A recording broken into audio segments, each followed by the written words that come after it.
আমি বললাম, স্যার, আপনি আমাকে কি এরকম প্রাইভেট পড়াবেন, যে প্রাইভেট দরজা বন্ধ করে পড়াতে হবে? আমি একটা মেয়ে মানুষ। আপনার সাথে দরজা বন্ধ করে প্রাইভেট পড়লে মানুষ আমাকে খারাপ বলবে, তাও আবার স্কুল রুমে। তখন স্যার আমাকে উত্তরে বলল, অনিতা, আজকে আমি তোমাকে এমন একটা প্রাইভেট পড়াবো যে প্রাইভেট তুমি জীবনে কখনো পড়ো নাই। আজকে আমি তোমাকে এমন একটা অঙ্ক করাবো যে অঙ্ক তুমি জীবনে কখনো কর নাই। আজকে আমি তোমাকে এমন একটা ইংরেজি পড়াবো যে ইংরেজি জীবনে তুমি কখনো পড় নাই। আমি বললাম, সত্যি বলছেন স্যার?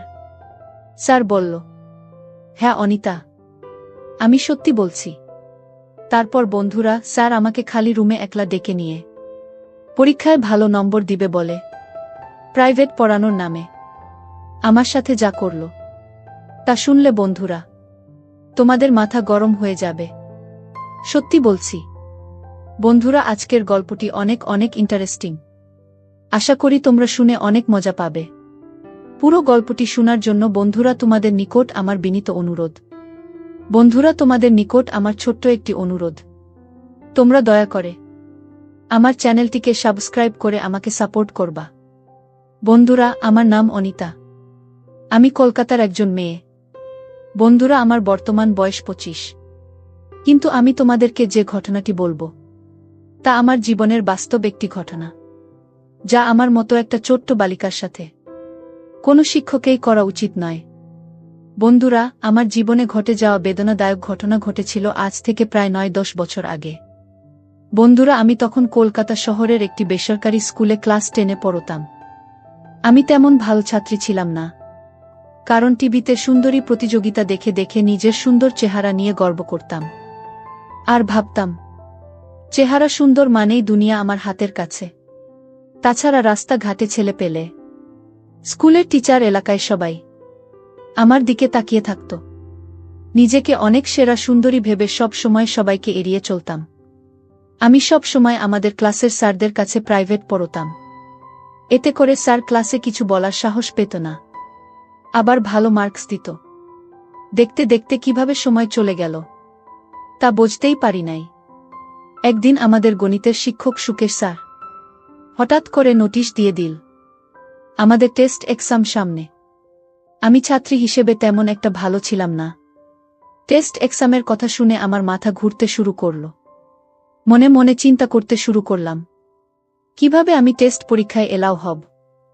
আমি যদি পরীক্ষায় এলাও না হতে পারি, তাহলে আমার বাবা মা অনেক কষ্ট পাবে, আর আমাকে এসএসসি পরীক্ষা দেওয়ার জন্য প্রতিষ্ঠান সুযোগ দিবে না।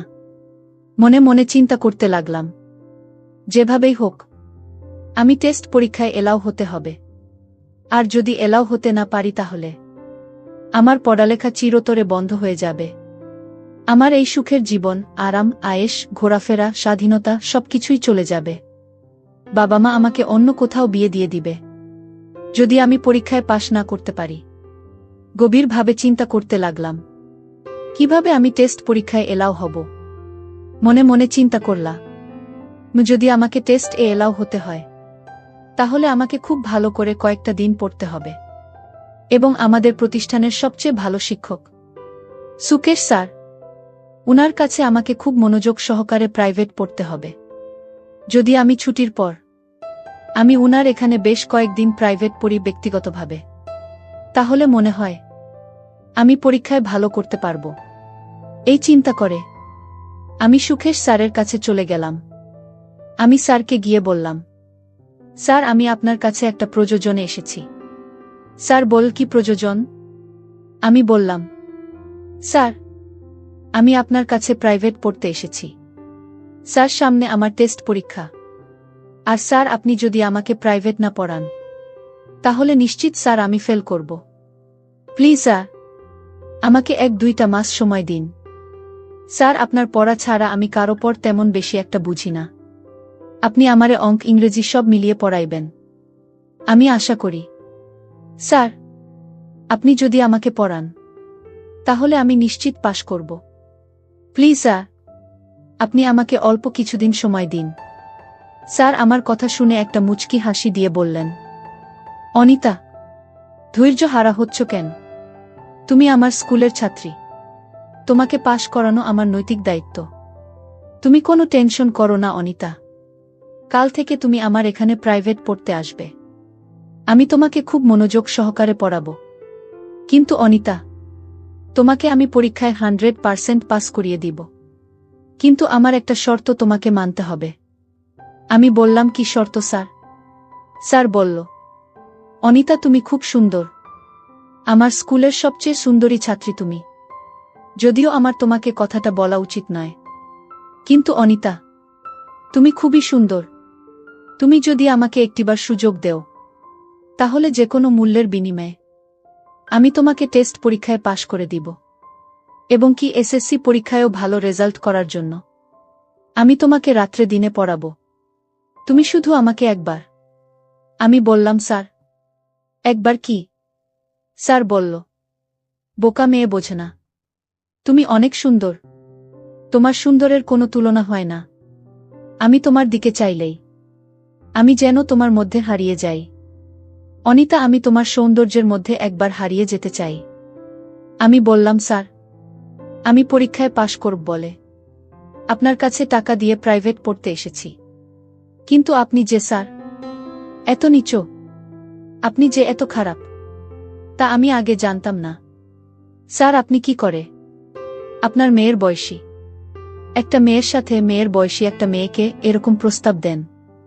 আপনার লজ্জা করে না? আপনার লজ্জা শরম কি খেয়ে ফেলেছেন নাকি? সুকেশ স্যার আমাকে বলল, অনিতা তুমি আমাকে যেভাবে অপমানিত করো না কেন, তোমার দিকে তাকালে আমি আর স্থির থাকতে পারি না। অনিতা, আমি সত্যিই তোমাকে অনেক ভালোবাসি। আমি তোমাকে অনেক ভালোবেসে ফেলেছি। আমি তোমার ভালোবাসার আগুনে পুড়তে চাই। প্লিজ অনিতা, তুমি আমার প্রস্তাবে রাজি হয়ে যাও। আমি তোমাকে সকল পরীক্ষায় পাশ করিয়ে দেব। অনিতা, আমি তোমাকে খুব বিনয়ের সাথে বলছি, যদি তুমি আমার প্রস্তাবে রাজি না হও, তাহলে আমি তোমাকে সকল পরীক্ষায় ফেল করাবো। তখন কোথায় থাকবে তোমার স্বপ্ন? কোথায় থাকবে তোমার মডেলিং এর স্বপ্ন? কোথায় থাকবে তোমার বিশ্ববিদ্যালয়ের পড়ালেখার স্বপ্ন? সব ধূলিসাৎ হয়ে যাবে। তোমাকে একটা রিকশাওয়ালার হাতে তোমার আব্বু বিয়ে দিয়ে দিবে। আর তোমার পড়ালেখা চিরদিনের জন্য শেষ হয়ে যাবে। এখন তুমি বলো, তুমি যদি আমার প্রস্তাবে রাজি থাকো, তাহলে আমি তোমাকে কাল থেকে প্রাইভেট পড়াবো। আর না হলে আজকের মতো এখান থেকে চলে যাও। স্যারের মুখ থেকে এরকম ধরনের কথা শুনে আমার মাথায় যেন আসমান ভেঙে পড়ল। যেখানে আমার বয়স মাত্র 15 কিংবা 16 হবে, সেখানে 45 থেকে 50 বছরের একটা বুড়ো লোকের খারাপ নজর পড়েছে। তাও আবার সে আমার স্কুলেরই একজন শিক্ষক। বন্ধুরা বয়স অল্প হওয়াতে তখন আমি সঠিক সিদ্ধান্ত নিতেই ভুল করেছিলাম। স্যারের পাতানো ফাঁদে আমি পা দিয়ে ফেলেছিলাম। রাজি হয়ে গিয়েছিলাম স্যারের সাথে একান্তে প্রাইভেট পড়ার নামে নতুন কিছু করতে। তারপর বন্ধুরা, স্যার আমাকে বলল, অনিতা আজকে স্কুল ছুটির পর তুমি আমার রুমে চলে এসো। আজ থেকে তোমার প্রাইভেট শুরু। আজকেই তোমাকে বুঝিয়ে দিব নতুন কিছু অঙ্কের নিয়ম, যে অঙ্ক তুমি কোনোদিন করো নাই। তুমি যদি এইভাবে অঙ্ক করতে পারো, তাহলে পরীক্ষায় নিশ্চিত পাশ করবে। আমি বললাম, আচ্ছা ঠিক আছে স্যার। তারপর বন্ধুরা, স্কুল ছুটির পর আমি সোজা চলে গেলাম স্যারের রুমে প্রাইভেট পড়ার জন্য। আমি স্যারের রুমে যেতেই স্যার দরজা বন্ধ করে দিল। আমি বললাম, স্যার আপনি দরজা বন্ধ করে দিলেন কেন? স্যার বলল, আরে বোঝে না, পড়ালেখার সময় অন্য কেউ এসে ডিস্টার্ব করবে। আর পড়ালেখার সময় কেউ এসে ডিস্টার্ব করা আমার কাছে মোটেই ভালো লাগে না। আমি বললাম, স্যার তারপরেও আপনি দরজা বন্ধ করার দরকার নেই।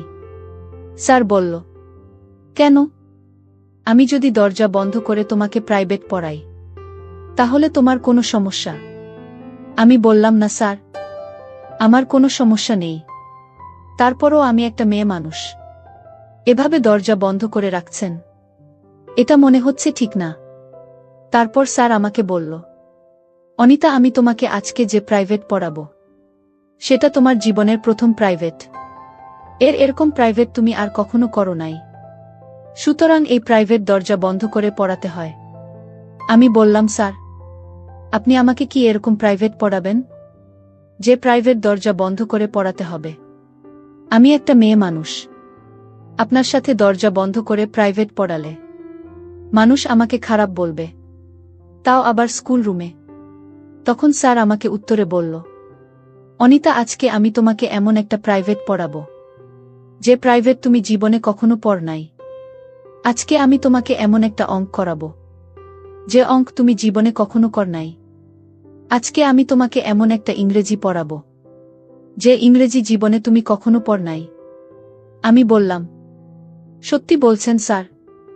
স্যার বলল, হ্যাঁ অনিতা, আমি সত্যি বলছি। তারপর বন্ধুরা, স্যার আমাকে খালি রুমে একলা ডেকে নিয়ে এমনভাবে অঙ্ক করাচ্ছিল যে অঙ্ক আমি জীবনে কখনো কোনো দিন দেখিনি। স্যারের অঙ্ক করাতে আমার খুব কষ্ট হচ্ছিল। আমি কিছুই বুঝতে পারছিলাম না। হতবাক হয়ে শুধু কান্না করছিলাম, কারণ স্যারের অঙ্কের ধরনটা ছিল একটু অন্যরকম।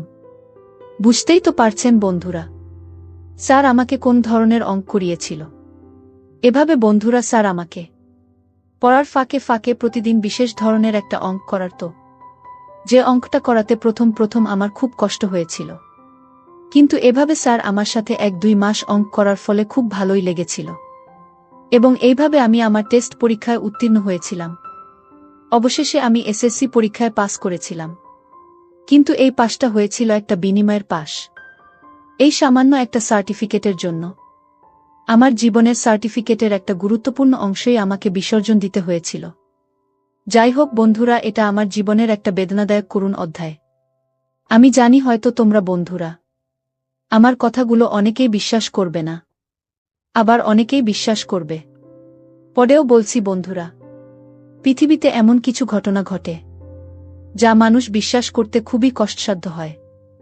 আমার ক্ষেত্রেও ঠিক সেই রকমই হয়েছিল। বন্ধুরা, আমাদের প্রত্যেকটা সমাজেই এরকম ধরনের কুরুচিপূর্ণ মানুষ লুকায়িত আছে, যাদের কাছে তাদের বিলাসিতাটাই বড়, তাদের চাহিদাটাই বড়। তাদের সামান্য পরিমাণ চাহিদার কারণে আমার মতো সহজ সরল মেয়েদের জীবন নষ্ট হয়ে যাচ্ছে। তা তাদের চোখে পড়ে না। তারা অন্ধ, সারা জীবন অন্ধ হয়েই থাকবে। তাদের কপালে বিবেকের আলো কখনো জ্বলবে না। বন্ধুরা, আজকে এই পর্যন্তই। গল্পটি যদি তোমাদের ভালো লাগে তাহলে অবশ্যই লাইক, কমেন্ট, শেয়ার করবা। বন্ধুরা, তোমরা যদি এরকম ধরনের ইন্টারেস্টিং গল্প পেতে চাও তাহলে দয়া করে আমার চ্যানেলটিকে সাবস্ক্রাইব করে আমাকে সাপোর্ট করবা। পরিশেষে তোমাদের সুস্থতা কামনা করছি। ভিডিওটি দেখার জন্য তোমাদের সকলকে অসংখ্য ধন্যবাদ।